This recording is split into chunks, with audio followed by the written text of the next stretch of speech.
बिस्मिल्लाहिर्रहमानिर्रहीम। अस्सलाम वालेकुम व रहमतुल्लाहि व बरकातुहू। मेरी प्यारी यूट्यूब फैमिली, आज मैं आप सबके साथ एक बहुत ही खूबसूरत और दिल को छू लेने वाली बात शेयर करने वाली हूँ, जो चीज़ मैंने इन दिनों में नोटिस की। आप सब जानते हैं कि पूरी दुनिया भर में ईद मनाई गई है और भारत में भी तकरीबन 20 करोड़ से ज़्यादा मुसलमानों ने एक साथ ईद की नमाज पढ़ी है। लेकिन इस बीच ना तो किसी तरह का कोई लड़ाई झगड़ा दिखाई दिया, ना ही किसी भी तरह की कोई नफरत दिखाई और ना ही किसी भी दूसरे धर्म के लोगों को किसी भी तरह से परेशान किया गया। बस एक चीज़ जो सबसे ज़्यादा दिखाई दी, मुसलमानों के दिल में मोहब्बत, खुशी और अमन के साथ अपना त्यौहार मनाना। और आज के इस वीडियो में भी हम बात करने वाले हैं कि आखिर कैसे मुसलमानों ने इस पूरी दुनिया में, पूरे देश भर में ईद का त्यौहार बिल्कुल शांति से मनाया और इससे सिर्फ हमें ही नहीं बल्कि दूसरे रिलीजन वालों को भी क्या सीख मिलती है। सबसे पहले तो हमारे लिए ये चीज़ समझना ही बहुत ज़्यादा ज़रूरी है कि आखिर ईद कहते किसे हैं। ईद सिर्फ नए कपड़े पहनने का नाम नहीं है, ईद सिर्फ कोई अच्छा खाना पकाना खाने का नाम नहीं है, बल्कि ईद का असली मतलब है शुक्र अदा करना, दूसरों के साथ खुशियाँ बांटना और दिल से दिलों को जोड़ना। रमज़ान के पूरे महीने में मुसलमान रोज़ा रखते हैं। रोज़ा रख के मुसलमान सब्र करना सीखते हैं और गरीबों की मजबूरी और दर्द को समझते हैं। और फिर ईद के दिन हर कोई हर किसी से गले मिलता है, एक दूसरे के गुनाहों को माफ़ करता है और हर जगह पर हर किसी के दिल में मोहब्बत का पैगाम फैलाता है। आपने देखा होगा, चाहे वो इंडिया हो या सऊदी अरब, दुबई हो या अमेरिका, हर जगह सिर्फ एक ही चीज़ जो सबसे ज़्यादा कॉमन थी, आपस में भाईचारा, बिल्कुल शांति के साथ अपना त्यौहार मनाना और हर किसी के साथ एक इंसानियत का व्यवहार रखना। ईद के दिन लाखों लोग नमाज पढ़ने के लिए इकट्ठा हुए, लेकिन कहीं भी किसी भी तरह का कोई दंगा फसाद नहीं हुआ। यहाँ तक कि लोगों ने सड़कों पर भी नमाज पढ़ी और फिर एक दूसरे को गले मिलकर ईद की मुबारकबाद दी। ये होता है एक दूसरे के साथ अपनी खुशियों को बांटना, जिसमें न किसी ने किसी को परेशान किया है और ना ही किसी दूसरे धर्म के खिलाफ कुछ गलत बोला है, क्योंकि यही है इस्लाम की असली खूबसूरती।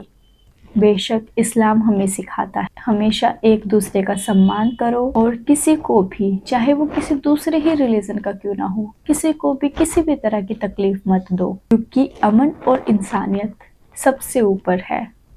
आपने बहुत सारी जगह ऐसा देखा होगा, ईद के दिन भी कई जगहों पर दूसरे धर्म के लोग भी ईद के दिन मुसलमानों की खुशियों में शामिल हुए। कहीं एक दूसरे को मिठाई बांटी गई तो कहीं एक दूसरे को गले लगाया गया, क्योंकि बेशक यही चीज़ है, इंसानियत धर्म से भी बड़ी है। लेकिन फिर भी आज बहुत सारे लोग इस्लाम को गलत समझते हैं। लेकिन इस चीज़ को अगर आपने खुद अपनी नज़रों से देखा हो, तब आपकी खुद ब खुद सच्चाई सामने आ जाती है।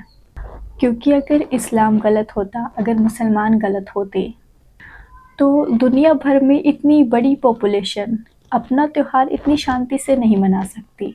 अगर इस्लाम एक दूसरे से नफ़रत सिखाता तो ईद के दिन मोहब्बत का पैगाम नहीं दिया जाता, क्योंकि सच हकीकत यही है, इस्लाम हमेशा से शांति, मोहब्बत और इंसानियत का पैगाम देता आया है। और इस चीज़ से हमें यही सीख मिलती है, चाहे वो फिर ईद हो या कोई और त्यौहार, मुसलमानों में सभी त्यौहार बिल्कुल शांति और अमन के साथ मनाए जाते हैं। इसीलिए हमें भी अपने दिलों को हमेशा साफ रखना चाहिए, एक दूसरे से नफ़रत को छोड़ना चाहिए और हर जगह पर मोहब्बत का पैगाम देना चाहिए। बेशक धर्म अलग अलग होते हैं, लेकिन लोग, इंसानियत ये एक ही होती है, बट लोगों का नज़रिया अलग होता है।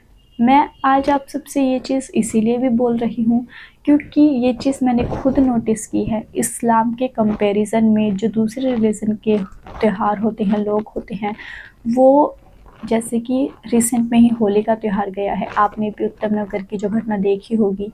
बेशक उसमें क्या हुआ, पहले न्यूज़ आई थी कि किसी हिंदू लड़के ने मुस्लिम लेडीज़ के ऊपर पानी का गुब्बारा फेंका, तब वहाँ से बवाल शुरू हुआ। लेकिन फिर उसका जब तहकीकात की गई, उस पूरी इंक्वायरी हुई उस केस की, तब पता चला कि जो इनकी लड़ाई का जो वो झगड़ा था वो आपस का ही कोई पुरानी दुश्मनी होगी।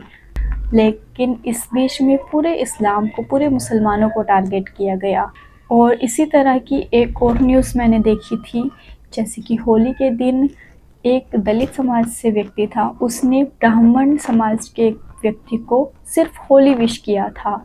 होली विश करने पर भी ब्राह्मण समाज के उस व्यक्ति ने उस दलित समाज से आने वाले व्यक्ति की इतना मारा कि बेचारे की वहीं पर डेथ हो गई।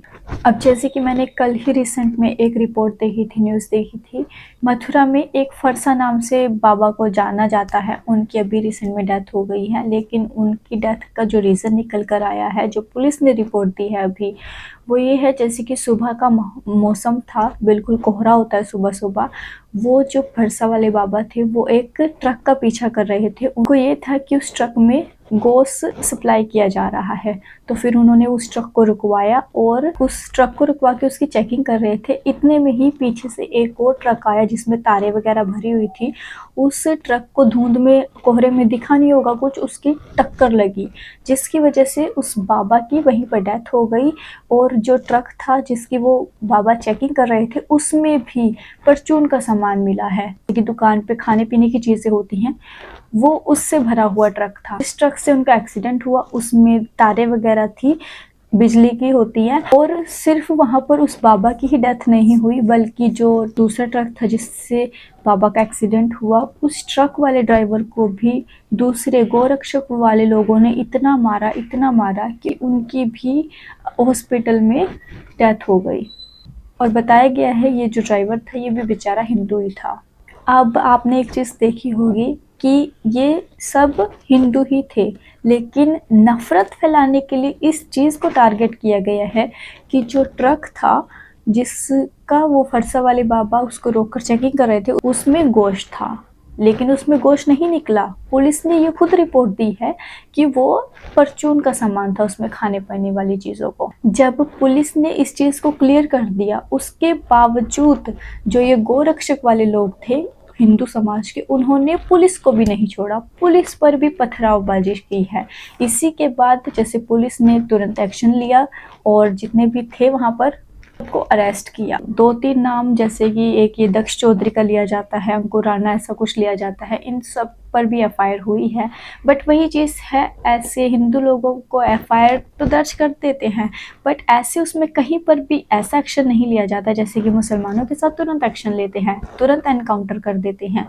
लेकिन ऐसे जो हिंदू समाज के लोग होते हैं उनको अंदर कर देते हैं, वो कुछ दिन बाद जेल में रह के फिर छूट जाते हैं ऐसे ही, फिर दोबारा वो बाहर निकल कर कुछ ऐसे ही हरकत करते हैं। तो जितने भी लोगों ने पुलिस पर पथरावबाजी की है उन पर भी कोई एक्शन नहीं लिया जाएगा, क्योंकि ये चीज़ सिर्फ मुसलमानों के साथ होती है, बुलडोज़र चला देते हैं, घरों को तोड़ फोड़ देते हैं। लेकिन ऐसा दूसरे रिलीजन के वालों के साथ भी क्या होगा? क्या उनके भी घर तोड़े जाएंगे? ऐसा सिर्फ मुसलमानों के साथ ही होता है।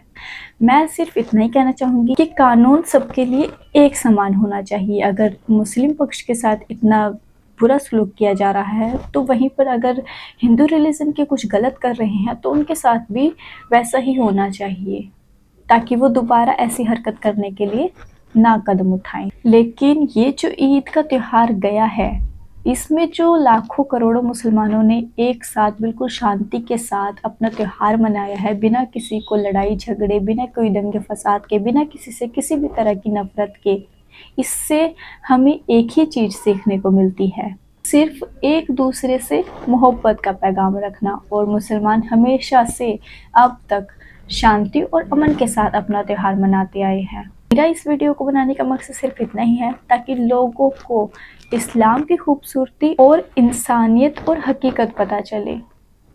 आपका इस टॉपिक पर क्या ख्याल है मुझे कमेंट करके ज़रूर बताइएगा। आज के लिए इतना ही, मैं मिलूंगी आपसे किसी नेक्स्ट वीडियो के साथ। अल्लाह हाफिज़।